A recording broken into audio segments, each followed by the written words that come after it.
자, 믿음의 동역자 여러분, 여러분 그 가정과 또 화면을 통해서 예배를 드리고 있는 모든 분들 집중하여서 마치 예배당에 와서 함께 예배를 드리듯 잘 갖추어진 복장, 또 마음을 다하여 뜻을 다하여 하나님께 예배를 드릴 수 있는 여러분 되시길 바라고요. 자, 우리가 이 세상을 살아가면서 설명할 수 없는 많은 수수께끼들이 있습니다.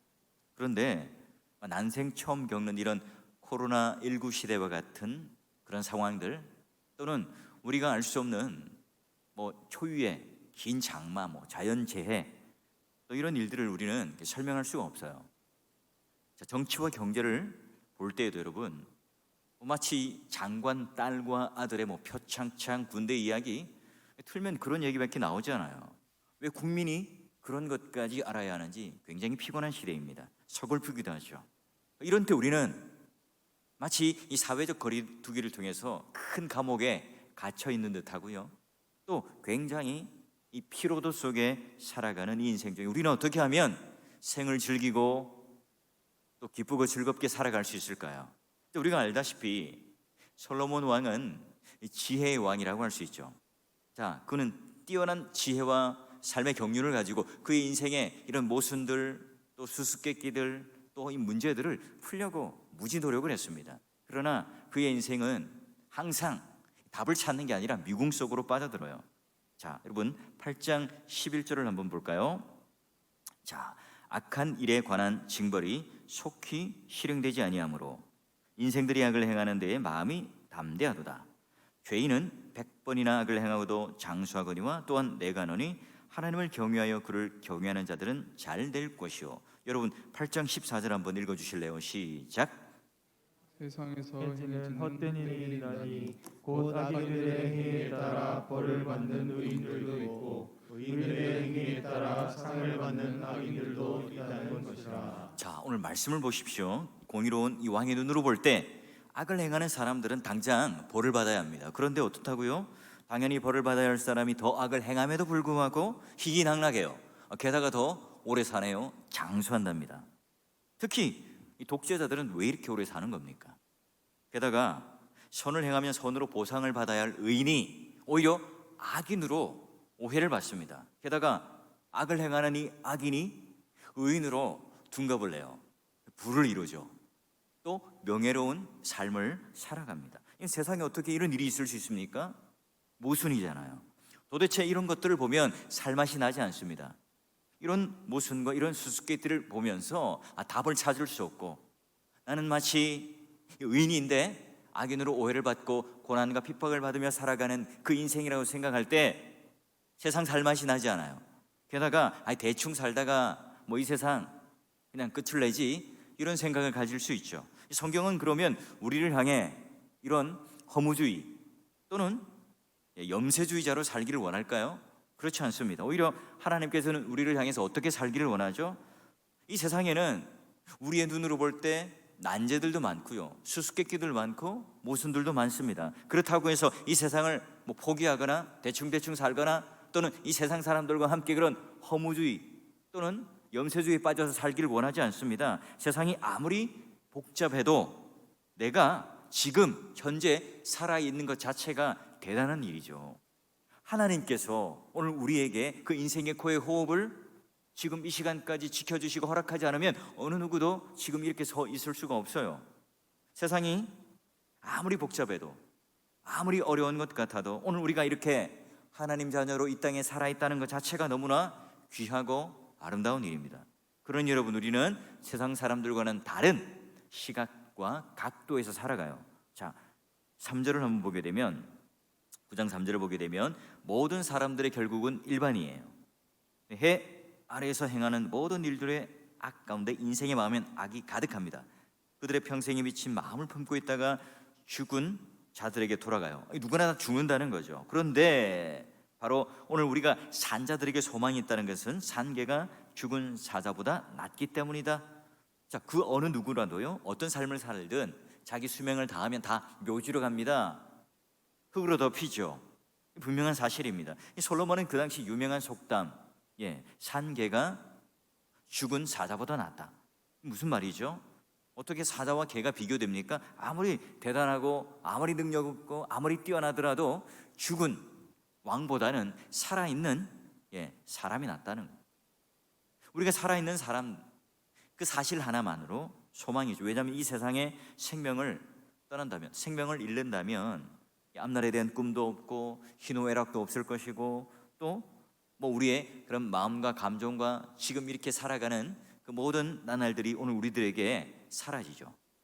영적으로 따지면 우리가 영원한 하나님 나라를 소망하며 선한 것들을 또 도모하는 그 인생으로 소망하며 살아갈 수 있습니다. 아무리 여러분 이 세상에 안타까운 일이 많아도 내가 살아있다는 게 바로 성경은 귀하고 소망이 있는 일로 우리들에게 알려줘요. 내가 살아있으니 하나님께서 오늘 우리들에게 그 인생의 생사, 화복의 그 모든 주권을 쥐고 계시니 오늘 우리가 이 생을 살아가는데 어떻게 살아가라고요? 기쁨과 즐거움으로 살아가라. 기쁨을 누리고 이 생의 즐거움을 추구하며 살아가라고 우리들에게 말해요. 이러면 오해가 있을 수 있죠. 갑자기 최 목사님이 타락을 했는가? 줄곧 이 하나님에 관련된, 하나님에 대한 그런 말씀과 설교를 하다가 오늘 갑자기 왜 즐거워하고 기쁨을 누리라고 말을 하는 걸까? 여러분, 인생의 젊음을 내동댕이 치고 그 기쁨을 다 내려놓고 선교지에 가 있는 우리 혹시 선교사님들 오해할 수 있잖아요.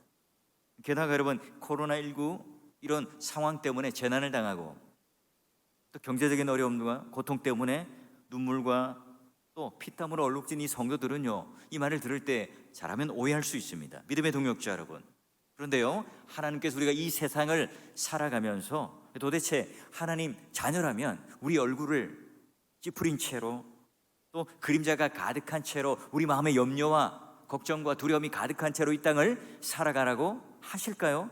그렇지 않습니다. 여러분, 구약이나 신약이나 어디에서나 하나님 자녀라면 오늘 하나님께서 우리를 만드신 그 목적, 하나님의 영광을 생각하고 누리고 그에 따라 하나님을 즐거워하며 살아가는 그 인생이 오늘 우리 인생의 목적이에요. 최종적 목적입니다. 그러게 여러분, 데살로니가전서 5장 16절 18절을 보십시오. 여러분 한번 나에게 주는 말씀이라고 해서 한번 같이 한번 읽어봅시다. 시작. 항상 기뻐하라, 쉬지 말고 기도하라, 범사에 감사하라. 이것이 그리스도 예수 안에서 너희를 향하신 하나님의 뜻이니라. 아멘. 오늘 마음의 즐거움은 얼굴을 빛나게 해요. 마음의 근심은 당연하죠. 우리 심령을 상하게 하고요, 우리의 얼굴을 낯빛으로, 잿빛으로 만들어버려요. 여러분, 이런 말씀들을요, 우리가 읽을 때 좀 영적으로 묶어두시면 안 돼요.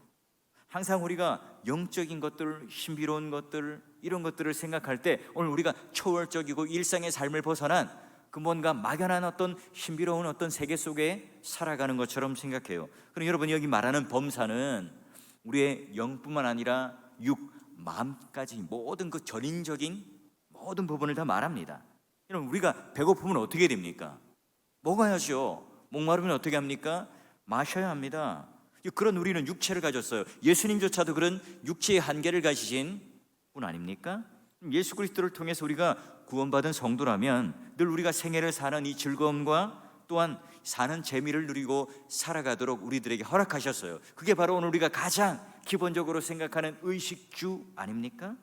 하나님께서 우리에게 원하시는 이 삶은 그저 그냥 어두운 삶, 이 세상 속에서 늘 손해를 보고 또 세상 속에서 아무런 즐거움과 기쁨 없이 그냥 하나님만 바라보고 금욕적인 삶을 살아가라고 우리에게 명령하지 않았습니다.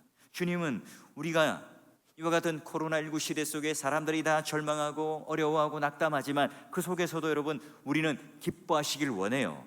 아무리 여러분 감사할 것이 없는 이 상황 가운데도, 아무리 이 세상은 다 망했다고 생각하고 또 아무런 희망이 없다고 말하고 외쳐댈 때도 오늘 우리는 감사할 줄 아는 자녀가 되고 기쁨으로 노래할 줄 아는 자녀가 되는 거예요.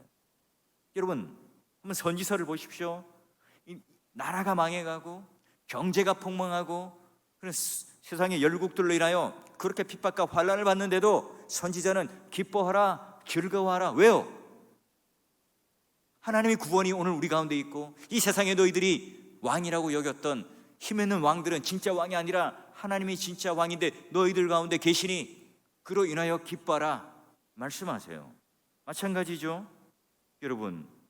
그렇다면 우리는 이 땅을 살아가면서 그러면 어떤 재주로 감사하며 기쁨을 누리며 살아갈 수 있습니까? 어떻게 하면 여러분 환하게 밝은 얼굴로 세상 사람들에게도 소망을 주고, 야, 당신을 보면 나도 행복하고 나도 기쁨과 즐거움이 전염되는 것 같아요. 어떻게 하면 그런 매력적인 사람이 될 수 있을까요? 어떻게 그 인생이 사는 게 그렇게 즐겁습니까? 그런 말을 들을 수 있는 비결이 뭐냐는 거죠. 자, 여러분, 오늘 이 전도서를 통해서 지극히 일상적이고 평범한 것, 또 지극히 오늘 우리가 우리 삶 가운데 가까이 있는 것들로부터 한번 찾아보자고요. 자, 먼저 한번 보십시오. 9장 7절. 너는 가서 기쁨으로 내 음식을 먹고 즐거운 마음으로 내 포도주를 마실지어다. 이는 하나님이 내가 하는 일들을 벌써 기쁘게 받으셨음이니라. 자, 지금 우리가 먹고 마시는 것, 이것 자체가 뭐예요? 여기로부터 우리가 기쁨을 누려야 한다는 거예요. 여러분, 여기서부터 기쁨을 누릴 때 하나님께서 어떻게 한다고요? 그 일들을 기쁘게 받으신다. 먼저 우리가 여러분 먹고 마시는 일들, 또 인생에서부터 이 일들부터 우리가 즐길 줄 알아야 합니다. 어떻게 하면 여러분 끼니마다 먹고 마시는 이 일들이 오늘 우리에게 즐거움과 인생의 기쁨이 될까요? 이건 자연적으로 되지 않죠. 자, 우리가 세상 사람들이 말하는 것처럼 무슨 맛집을 찾아가고 맛있는 음식을 우리가 탐하는 것을 말하는 게 아닙니다. 우리에게 일용할 양식을 누가 주시죠? 하나님께서 주신다는 이 사실을 알기 때문에, 그걸 깨닫기 때문에 우리는 감사함으로, 기쁨으로, 즐거움으로 우리는 먹고 마시고 누릴 수 있습니다.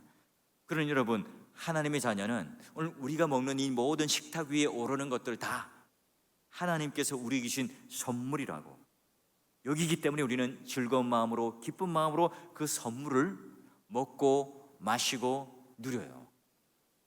그 실물교훈이 뭡니까? 바로 광야 가운데 만나를 주신 사건이죠. 그걸 통해서 주기도문을 통해 우리가 매일 일용할 양식을 주십시오 라고 기도할 수 있는 근거가 됩니다. 특히 여러분, 요즘같이 외식을 하지 못하는 이런 상황 가운데 하루 세 끼를 집에서 다 해결하는 분도 있을 겁니다. 우리 주부들 삼시기가 많아서 굉장히 스트레스를 받죠.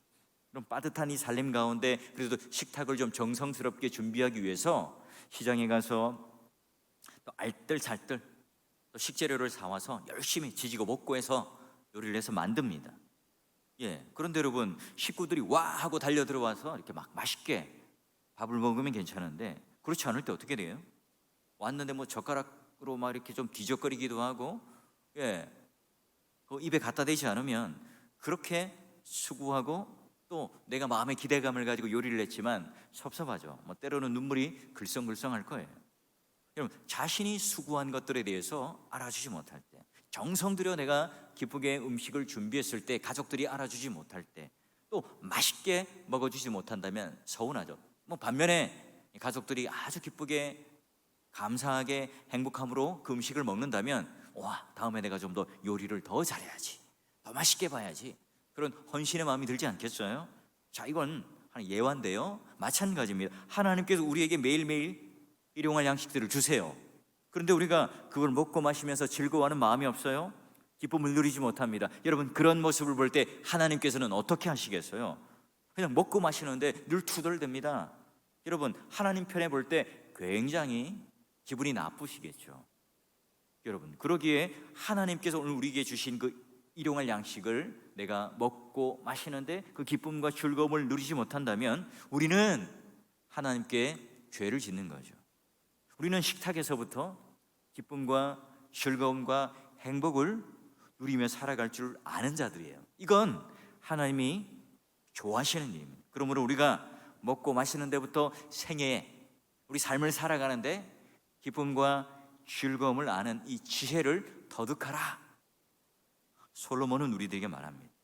그래요, 우리는 지금 비록 성도들과 함께 주일 공예배를 드리고 식탁 교제를 나누지 못합니다. 여러분, 공예배를 딱 끝나고 나면 따끈따끈하게 지어진 이 밥과 함께 그 점심에 밥을 먹을 때 여러분 얼마나 행복해요. 여러분, 그것 때문에 또 교회 온다는 분들도 몇 명이 있더라고요.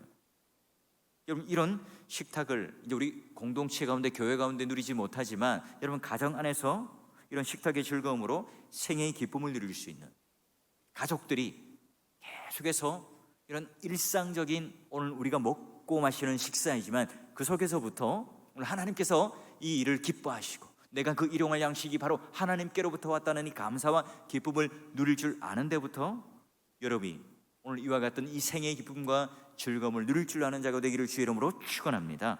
자, 여러분 또 두 번째 보게 되면 전도서 9장 8절을 보세요. 내 의복을 항상 희게하며 내 머리에 향기름을 그치지 아니하도록 갈지어다. 여러분, 어떤 학자들은 뭐 의복을 희게한다, 머리에 향기름을 바른다 이런 것들을 좀 너무 이렇게 영적으로 해석하려고 그래요. 그래서 마치 뭐 기쁨 또는 순결한 삶, 그래서 풍유적인 해석을 통해서 오늘 여기 나오는 뭐 식물도 하나님의 말씀이다, 포도주도 성령으로 여러분 해석을 해요. 그렇게 되면 여러분 이 본문의 전체적인 뜻이 다 어그러져 버려요. 하나하나는 뜻이 통하고 또 은혜가 될 수 있어요. 근데 여러분 이렇게 풍요적으로 비유적으로 전체적인 문맥과는 맞지 않게 단어 하나, 문장 하나 그 의미에 우리가 부여해서 이야기되면 문맥 자체가 다 어그러지게 되겠죠. 이 본문은 담백합니다. 예, 어떻게 하라고요? 자기 몸을 가꾸라, 돌보라. 여기서 뭘 찾으라고요? 너의 기쁨과 생의 즐거움을 찾으라는 해석입니다. 여러분 어때요? 우리가 뭐 사치를 부리고 세상 사람들처럼 명품 샵 이런 데 가서 아주 비싼 옷을 걸쳐 입어서 기쁨을 누리는 그 욕망을 채우라 이 말을 하는 걸까요? 아니죠. 여러분 옷을 깨끗하게 단정하게 내 맵시에 맞는 그런 옷을 딱 입어보십시오. 자신뿐만 아니라 그것을 보는 사람들에게도 뭘 줍니까? 즐거움을 줘요. 기쁨을 주게 됩니다. 여러분 하나님께서 오늘 우리들에게 건강을 주세요. 젊음을 주셨습니다. 왜요? 우리가 이 세상 사람들 앞에 하나님께서 주신 이 젊음과 아름다움으로 그들에게 매력을 발산하기 위해서죠. 바로 나에게 그런 것들을 주신 것 잘 가꾸라고. 그래서 내 몸가짐, 내 됨됨이를 잘 가꿈으로 말미암아 오늘 하나님께서 살아계심을 보여주고 하나님의 매력이 무엇인지를 보여주고 오늘 예수 그리스도를 믿는 사람들이 얼마나 단정하고 매력적이고 질서 있고 규모 있고 양순하고 예쁜가 하는 것을 그분들에게 보여줘요. 여러분 성도가 아무리 값싼 옷이라도요 부지런히 빨고 깨끗하게 하고 매무새를 가지고 흐트러짐 없을 때 그렇게 살아갈 때 오늘 나에게 기쁨이 될 뿐만 아니라 주위에 있는 모든 사람들이 함께 기뻐하고 즐거워하는 생을 살 수 있다는 겁니다.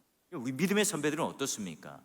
주일 공예배 때 가장 좋은 옷, 제일 비싼 옷 그것도요 깨끗이 빨아서 또 다려서 또 최선의 그런 모습을 가지고 공예배에 항상 나왔습니다. 그런 여러분 주위에 있는 사람들이 예수를 믿지 않지만 교회를 다니진 않지만 저분 지금 교회 가나 보다, 저분 지금 예배를 드리러 가나 보다, 저분 지금 하나님을 만나러 가는 거야. 누구나 다 알 수 있었어요. 그것 때문에 여러분 마음의 감동을 받을 수 있죠. 여러분 우리 교역자 하면 뭔가 고착화된 이미지가 있었어요. 그래서 무슨 목사님 하면 2대8 가르마를 해서 포마드 기름을 쫙 바르고요 검은 양복을 딱 입고 또 우리 여전도사님 하면 예전에 이렇게 그 머리 쪽지를 딱 하고요 검은 치마 또 검정 이렇게 구두 이렇게 좀 고정화되어 있죠. 여러분 오늘 우리가 좀 교회 안에서도 우리 교역자도 좀 멋지고 세련되고 매력적이게 가꿈으로 말미암아 그런 칭찬을 들으면 좋을 거예요. 이 말을 또 오해하면 안 됩니다. 여보 금요교도의 목사님 설교를 들었지? 자기 몸을 잘 가꾸래, 옷을 단정하게 입으래. 저기 한번 봐봐, 장롱을 한번 보라고. 내가 입을 옷이 없어. 옷 좀 당장 백화점 가서 하나 사줘요. 이렇게 지금 제가 하라고 여러분에게 말씀드리는 게 아니에요. 여러분 잘 먹고 의복을 갖추라. 바로 우리가 맛집을 찾아다니고 좋은 옷을 입어서 우리의 욕망을 채우라는 의미가 아닙니다. 하나님께 주신 이 아름다움, 하나님께 주신 이 놀라운 선물들을 여러분 잘못된 방법으로 사용하고 누리고 채우라는 의미가 아니에요. 하나님께서 원하시는 게 뭐죠? 지금 나에게 준 가장 평범한 그 일상 속에서 내가 먹고 마시는 것, 또 내가 입는 것, 이런 몸가짐을 통해서 하나님 앞에 내가 흐트러짐이 없을 때 적절한 옷, 적절한 화장품, 또 적절한 이 건강 관리를 통해서 내 인생 참 재밌게 산다, 즐겁게 산다, 밝게 산다, 누리며 산다, 이 생의 기쁨을 내가 안다 하는 것을 보여주고 또 누리고 살아라는 거예요. 여러분, 코로나19 시대에 언택트 또는 사회적 거리를 두기 위하며 가정에 우리가 있는 시간이 너무나 많아요.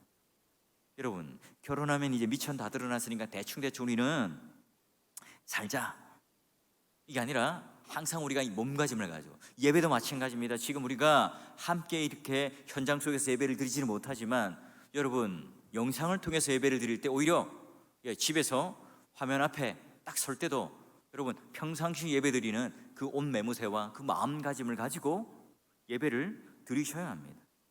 그래서 여러분, 내적으로나 외적으로 내 몸을 가꾸고 또 하나님 앞에 내가 그런 태도를 가지고 인생의 기쁨과 즐거움을 가지며 살아갈 때 여러분, 교회 안에서도요 기쁨을 가지고 봉사하시고 헌신하시고는 말미암아 잘 가꾸고 매력적인 성도가 되십시오. 자, 그리고 세 번째 보면 전도서 9장 9절을 보십시오. 내 헛된 평생의 모든 날 곧 하나님이 해 아래에서 내게 주신 모든 헛된 날에 내가 사랑하는 아내와 함께 즐겁게 살지어다. 그것이 내가 내 평생의 해 아래에서 수고하고 얻은 내 몫이니라. 여러분, 이 말의 의미는 뭐죠? 우리가 이 하나님께 주신 가장 소중한 선물이 가정이라는 걸 우리 너무나 잘 알아요. 그렇다면 여러분이 코로나19 시대에 가장 적절한 말씀 아닙니까? 이 부부가 지금 예전보다는 이 지내는 시간이 굉장히 많습니다. 근데 여러분, 오히려 어때요? 낯설어요. 함께 있는 시간이 예전엔 많지 않았을 때는 그렇게 어려움을 몰랐는데요, 계속 붙어 지내니까, 함께 있는 시간이 많으니까요, 오히려 더 불화가 일어나요. 게다가 자녀들도 학교를 안 가는 날도 있고 가는 날도 있습니다. 어머니들이 그 아이들과 함께 부딪히다 보니 막 화병이 있는 거예요. 여러분, 가정이 얼마나 소중한가 더 이상 설명할 필요 없죠. 우리에게 주신 가장 소중한 선물 아닙니까? 근데 그 가정이 출발되는 첫 출발지가 어디입니까? 부부죠. 그래서 여러분, 만남이 중요해요. 결혼이 아주 중요합니다. 여러분, 예수 믿는 가정, 천국이 되느냐 지옥이 되느냐, 첫 출발은 바로 결혼과 만남에서부터 시작되고 바로 부부의 관계로부터 시작됩니다. 여러분, 아무리 내가 부자예요, 아무리 세상에 나가서 내 권력을 가졌고 명예를 가졌어요, 내가 수백억 땅을 가진 땅 부자입니다. 그러나 가정에 들어가면 행복하지가 않습니다. 늘 부부간에 다툼과 불화가 있어요. 그럼 여러분, 과연 행복한 자가 많습니까? 내가 일국의 대통령이에요. 내 세상의 모든 나라를 다 가졌어요. 그런데 가정에 가면 마음이 평안하지 못해요. 늘 아내와 다툼이 있고 자녀와의 관계가 올바르지 못해요. 그러면 결코 그는 행복한 자가 아닙니다. 여러분, 예수 믿는 자 어때요? 내가 교회 가서 아무리 헌신하고 봉사하고 사람들이 볼 때 저분은 의인이야, 저분은 천국의 가장 좋은 자리를 차지할 거야, 저분만큼만 신앙생활하면 좋겠어, 여러분, 아무리 그런 칭찬을 받아보십시오. 아무리 그렇게 평가를 받아봐요, 집에만 가면 우리 아빠 교회에서는 그렇게 선한 직분을 가진 분인데 집에서는 어머니를 관계가, 우리와의 관계가 표현되질 않아. 그 이중적인 모습, 이런 아빠처럼 신앙생활 해서는 안 돼. 여러분, 이렇게 된다면 그 가정은 행복할까요? 기쁨을 누릴 수 있겠습니까? 그 가운데 여러분, 이 생에 기쁨과 즐거움을 누리는 그 삶을 누리는 그 가정이 정말 하나님께서 우리에게 주신 선물이고 천국과도 같은 것일까요? 그러게 여러분, 오늘 이 부부가 어떻게 하라고요? 하나님께서 해 아래에 주신 이 아내와 함께 즐겁게 살지어다. 가정생활을 향하여 기쁘게 즐겁게 노력하며 사는 사람이 될 때 바로 오늘 하나님께서 이 생의 즐거움과 기쁨을 누리며 살아갈 수 있어요. 여러분, TV를 보면 한 번씩 연예인들이 앙케이드 조사를 한다고, 당신 남편과 아내 다음 생에 태어나도 아내와 남편으로 하겠습니까? 물어봐요. 여러분, 주저하는 사람이 있죠. 저는요 100% 그렇게 대답을 다음 생애가 있다면 없지만 분명히 제 아내와 결혼할 거예요. 왜요? 그런 일이 일어나지 않을 거라고 저는 성경을 보고 알기 때문에 확실하게 대답할 수 있죠. 여러분, 이런 답 좀 씩씩하게 대답을 하세요. 믿음의 동역자 여러분, 우리가 생의 기쁨을 누리고 살아가는 이 방법 아주 일상적이죠. 먹고 마시는 것, 내가 입는 것, 의복을 깨끗하게 단정하게 하는 것, 게다가 이 아내와 부부의 관계, 가정에서 내가 사랑과 충실과 충성을 다하여 살아가는 것, 너무너무 일상적이죠. 목사님 지금 오늘 생의 기쁨과 즐거움을 말한다고 하시면서 이런 세속적인 걸 말하다니요? 아니죠. 누가 말했죠? 하나님께서 솔로몬을 통해서 우리에게 말하고 있습니다. 게다가 여러분, 에베소서 5장을 보십시오. 성령 충만한 그 삶의 가장 첫 번째 적용되는 곳이 어디입니까? 부부, 가정, 가까운 직장, 사업터. 여기서 오늘 우리가 말하는 그 성령 충만한 삶이 그 열매가 무엇인지를 드러내고 증거하는 곳입니다. 마찬가지입니다. 오늘 우리가 이 땅을 살아가면서 우리 생애의 즐거움의 가장 기초가 되는, 가장 기본이 되는 것이 바로 우리가 먹고 마시고 입고 또한 가정에서의 삶을 살아가는 겁니다. 기독교는 금욕주의 종교가 아니에요. 기독교는 뭔가 제한하고 뭔가 내가 절제하는 것으로 구원을 이루어가는 종교가 아닙니다. 우리의 그런 일상과 평범한 삶 속에서 하나님께 주신 이 은혜를, 하나님께서 오늘 우리에게 주신 그 놀라운 은혜의 즐거움들을 누리며 기쁨의 종교고 희락의 종교임을 우리는 잊지 말아야 합니다. 궁극적으로 우리가 예배를 드림으로 하나님을 알아감으로 우리가 가지는 이 세상 사람들이 알 수 없는 그 기쁨과 희락을 소유한 게 바로 기독교라고요. 그러게 여러분, 우리가 이처럼 기쁨과 즐거움의 이 생애를 누리며 살아가는 사람들의 특징이 뭘까요? 그 일상적인 이 세 가지의 영역, 여러분 이것만 가지고도 오늘 우리가 그렇게 살아가는 사람들의 특징이 분명합니다. 생의 진정한 기쁨과 즐거움을 누릴 줄 알면요, 지극히 평범한 것에서부터 시작을 해요.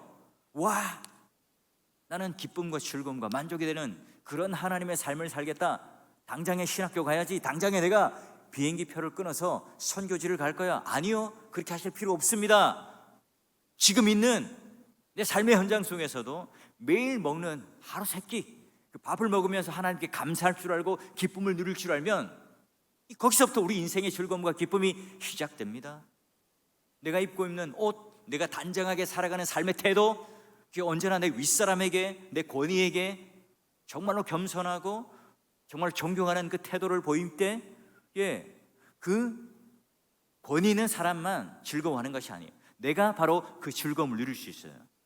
게다가 이 생의 기쁨과 이 즐거움은요, 바로 부지런히 추구하는 자에게 주어지는 거예요. 내가 이와 같은 그런 일들을 내가 항상 하나님 앞에 놀라운 그런 은혜임을 깨닫고 바지런히 하는 자에게 주어져요.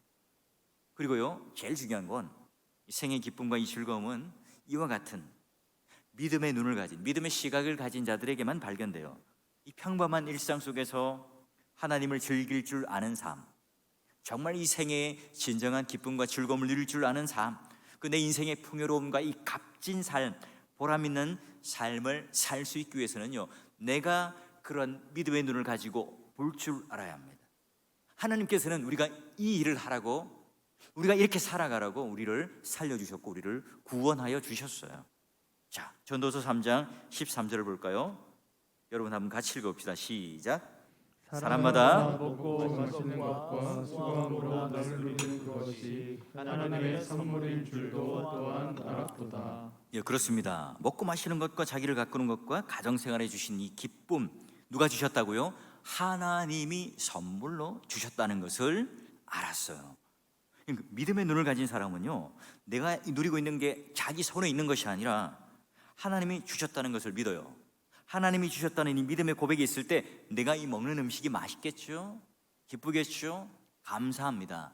나와 함께 지내는 아내가, 바로 내 남편이 하나님이 주셨다는 이 사실이 인정될 때 그 약점이, 그 연약함이 오늘 나에게 함께 보완해 나갈 중요한 사역임을 알 수 있어요.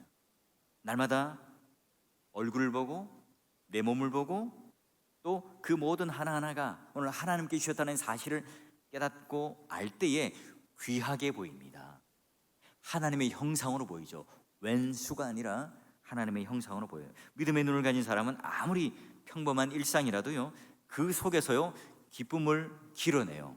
발견해냅니다. 그 지혜를 우리가 터득한다면 우리의 살아가는 모습이 완전히 달라질 수 있습니다. 사회적 거리두기 때문에 우리는 답답해요. 평범한 일상을 지내요. 늘 다람쥐 쳇바퀴 돌듯 그 안에서 돌죠. 여러분, 그 속에서 우리는 생의 기쁨과 즐거움을 누릴 수 있어요. 믿음의 동역자 여러분, 주변을 보십시오. 세상 사람들은요 쾌락을 추구하고 또 무언가를 성취하고 또 가지는데 인생의 재미를 누립니다. 사치, 향락, 기쁨, 즐거움, 카드를 긁으면 찌지직 그 소리에 그냥 스트레스가 해소되고, 골프 치러 가면 그 공을 딱 하고 치는 그 순간 스트레스가 날아가고. 여러분, 그런 데서 마음의 공허함을 끝없이 끝간데 없이 채우려고 해요. 우리는 그들과 함께 살아가요. 그들과 함께 세상 한복판에 부딪히며 살아가는 사람들입니다. 어떻게 살아가요? 그 사람들과 똑같이 경쟁하며 그 사람들보다 더 우리는 향락을 추구하고 그 사람들보다 좀 더 많은 물질들을 가지고 소유함으로 말미암아 이 생의 기쁨과 즐거움을 보여주어야지. 맞습니까? 아니죠. 나는 그것과는 상관없이 나 행복한 사람이요, 나 인생의 기쁨과 즐거움을 누리며 살아가는 사람이요, 보여줘야 하는 사람들 아닙니까? 우리는 이 세상 사람들이 볼 때 너무나 대수롭지 않고 작은 일이고 평범하고 일상한 속에 사는 사람이지만, 그 삶 속에 있지만 그 속에서 기쁨을 찾아내고 그 속에서 즐거움을 누릴 줄 알고 그 속에서 만족함으로 하나님을 향하여 즐거워하는 삶을 살아가요. 하나님께서 주신 것이기에 작은 것 하나에게도 감사할 줄 알고 감격하는 이 모습을 보면서 세상 사람들에게 매력적인 작은 예수로 보여집니다. 진정한 인생의 즐거움과 기쁨은 뭔가 요란한 데 있지 않습니다. 진정한 인생의 만족은 자기 욕망을 충족하는 데 있지 않죠. 진정한 우리의 삶도 향락과 소비와 사치에 있지 않습니다. 세상 사람들에게 우리 소박한 삶이지만 또한 하나님과 함께하는 걸 통해서 모든 것이 다 하나님께 주신 선물이라는 것을 알고 누리며 감사하며 살아가는 그 모습을 볼 때 세상 사람들은 충격을 합니다. 코로나19로 인해서 교회 안에서도 여러분 식당, 학원 또는 가게를 운영하는 성도들이 있죠. 그들과 어떻게 하면 우리 아픔을 공감할 수 있을까? 어떻게 하면 그분들이 지금 실제로 어려움을 당하고 있는 것을 도와줄 수 있을까? 기도하고 저도 고민을 합니다. 여러분, 이 세상에서 자신의 욕구를 가지고 미친 마음을 풀고 사방을 날뛰는 이 사람들을 누가 구원해 줄 수 있을까요? 이런 환난과 이런 어려움에 당하고 있어서 눈물과 한숨과 단실하고 있는 이분들을 향해서 누가 손을 내밀 수 있을까요? 이 세상을 살아가는데 기쁨과 즐거움을 누릴 줄 아는 참된 하나님 백성, 그리스도인만이 손을 내밀 수 있지 않을까요? 그런데 교회가 숫자로, 힘으로, 권세로, 세상의 철장으로 이 세상을 향하여 힘을 보여주고 과시하려 든다면 세상 사람들이 교회를 무서워하고 존경하나요? 아닙니다. 천박한 종교로 평가하고 반감을 가질 거예요. 우리가 이런 실제적인 삶을 보여주지 못하는 데서 그들에게 여러분 기독교가 곡해되겠죠. 오늘 하나님께서 우리에게 주신 아주 일상적인 이 삶 속에서 즐거움과 기쁨과 행복을 누릴 줄 아는 이 삶을 살아갈 때 그들에게 전도할 때 삶으로 충격을 주겠죠. 우리의 평범한 삶, 우리의 미소, 하나님의 복음을 담고 예수 그리스도의 메시지를 그들에게 삶으로 증거하고 우리의 밝은 얼굴로 또 우리의 그런 매력적인 삶으로 그들에게 보여줄 때 이것보다도 더 영향력이 있는 전도지가 있겠습니까? 불평하는 사람들은 언제나 부정적인 시각으로 찌그러져 있는 이 눈으로 사람들을 봐요. 내 인생을 바라봐요. 절대로요 그런 사람들에게는 행복과 즐거움과 인생을 사는 기쁨이 없습니다. 하나님께서 오늘 말씀으로 치료하여 주셔서 우리의 눈을 바꾸어 주시고 우리의 일상적인 삶 속에서 다시 한번 기쁨과 감사를 발견할 줄 아는 그런 인생으로 우리를 회복시켜 달라고 기도하십시오. 오늘 이 시간 성령께서 오늘 우리들 마음속에 있는 불평을 깨끗하게 뿌리채 뽑아주길 원합니다. 평범한 것에서, 일상적인 것에서 그 속에서 내가 기쁨을 찾아내고 또한 감격을 찾아낼 수 있는 믿음의 눈을 달라고 기도하십시오. 하나님께서는요, 우리가 이 세상을 살아갈 때 이런 상황 속에, 이런 조건 속에, 이런 환경 속에서도 그런 감사와 기쁨을 누리며 즐겁게 밝게 살아가기를 원하십니다.